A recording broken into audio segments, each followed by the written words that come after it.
ICAR Indian council of agriculture research Bharat में इसकी स्थापना 1929 में हुई थी और ये कृषि से संबंधित चीज़ों को लेकर रिसर्च करता है।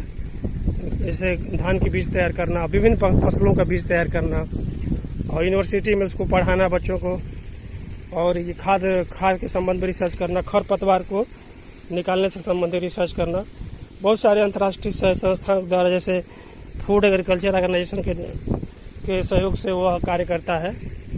ICAR Indian council agriculture research विश्व का सबसे बड़ा कृषि संबंधित रिसर्च ऑर्गेनाइजेशन है और उसका बहुत सारी विश्व की संस्थाओं से सहयोग भी है।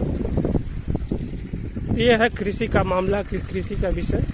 कृषि बहुत ही शानदार विषय है अगर पढ़ा जाए, क्योंकि इसी से अनाज उत्पन्न होता है, इसी से एक्सपोर्ट इम्पोर्ट होता है। भारतीय इकोनॉमी में कृषि का बहुत बड़ा योगदान है। कुल GDP का 17.5% कृषि से ही प्राप्त होता है। तो और बहुत 42% लगभग रोजगार कृषि से ही मिलता है। ये प्राइमरी एक्टिविटी है हमारे भारतीय अर्थव्यवस्था में। तो इस प्रकार से कृषि पर बहुत ज़्यादा ध्यान देने की ज़रूरत है। देखिए, अमेरिका में बहुत ज़्यादा कृषि होती है, चाइना में बहुत ज़्यादा कृषि होती है।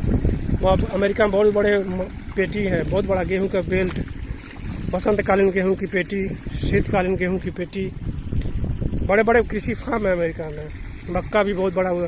चीन में इसी तरह, जापान में भी कृषि पर जापान में धान के खेत में तो मछलियाँ पाली जाती हैं, और तो सब जानते होंगे आप लोग।